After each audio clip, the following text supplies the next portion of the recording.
पहलगाम, जो कि हिमालय में बसा एक खूबसूरत हिल स्टेशन है, वहां 22 अप्रैल 2025 को शांति टूट गई। 5 आतंकवादी, जो कि फौजी वर्दी में थे, उन्होंने बैसारण घाटी में टूरिस्टों पर एक बर्बर हमला किया। ऑटोमेटिक हथियारों से लैस हमलावरों ने बहुत ही बेरहमी से हिंदू धर्म के लोगों को निशाना बनाया। ये हमला बहुत तेजी से हुआ। 2 आतंकवादी टूरिस्टों की भीड़ में घुस गए और उन्हें अपने साथियों के पास ले गए, जो पास में ही हथियारों से लैस खड़े थे। इस सुनियोजित हमले में बेखबर टूरिस्ट फंस गए और उनके पास बचने का कोई रास्ता नहीं था।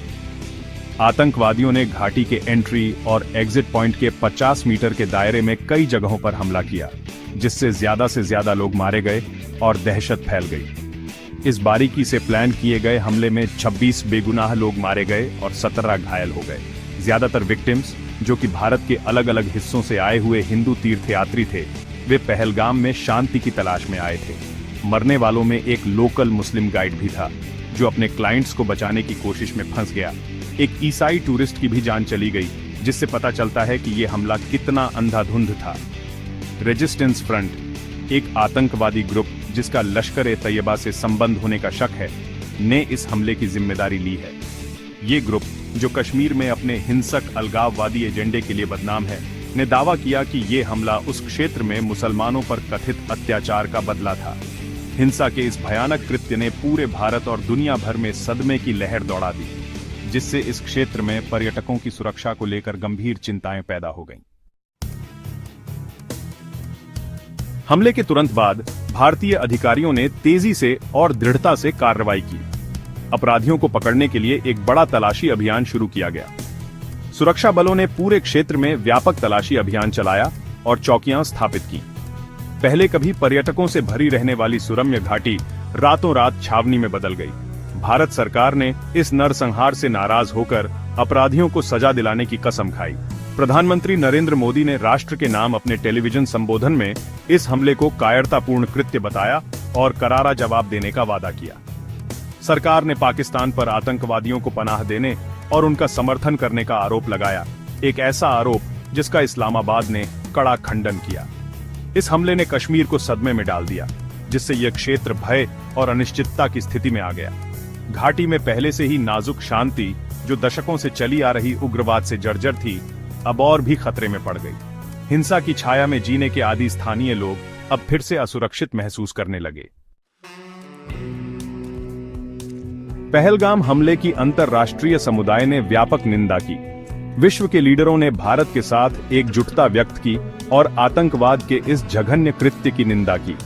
संयुक्त राष्ट्र सुरक्षा परिषद ने एकता के एक दुर्लभ प्रदर्शन में हमले की निंदा की और अपराधियों को न्याय के कटघरे में लाने का आह्वान किया। आतंकवाद के खिलाफ वैश्विक लड़ाई में भारत का एक प्रमुख सहयोगी संयुक्त राज्य अमेरिका ने पीड़ितों के परिवारों के प्रति संवेदना व्यक्त की और आतंकवाद के खिलाफ अपनी लड़ाई में भारत को समर्थन देने का वादा किया। यूरोपीय संघ ने भी हमले की निंदा की और भारत और पाकिस्तान दोनों से संयम बरतने का आग्रह किया। हालांकि इस हमले ने आतंकवाद के मुद्दे पर अंतर्राष्ट्रीय समुदाय के भीतर गहरे मतभेदों को भी उजागर किया। पाकिस्तान के करीबी सहयोगी चीन ने टीआरएफ के नेता को वैश्विक आतंकवादी घोषित करने के भारत के संयुक्त राष्ट्र के प्रयास को रोक दिया। यह कदम, जिसे कई लोगों ने आतंकवाद के लिए एक मौन समर्थन के रूप में देखा, ने भारत और चीन के बीच संबंधों को और तनावपूर्ण बना दिया। पहलगाम हमले ने दक्षिण एशिया में पहले से ही नाजुक शांति पर एक लंबी छाया डाल दी है। इस हमले ने भारत और पाकिस्तान, 2 परमाणु संपन्न पड़ोसियों के बीच तनाव को काफी बढ़ा दिया है, जिनका संघर्ष का एक लंबा इतिहास रहा है। हमले के बाद दोनों देश एक दूसरे पर आतंकवाद को प्रायोजित करने का आरोप लगाते हुए वाक़ युद्ध में उलझे हुए हैं।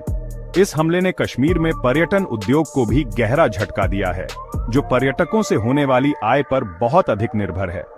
कभी पर्यटकों से गुलजार रहने वाले पर्यटन स्थल अब वीरान पड़े हैं, क्योंकि डरे हुए पर्यटकों ने अपनी यात्रा योजनाएं रद्द कर दी हैं। इसका स्थानीय अर्थव्यवस्था पर व्यापक प्रभाव पड़ा है। पर्यटन पर निर्भर व्यवसायों को भारी नुकसान का सामना करना पड़ रहा है।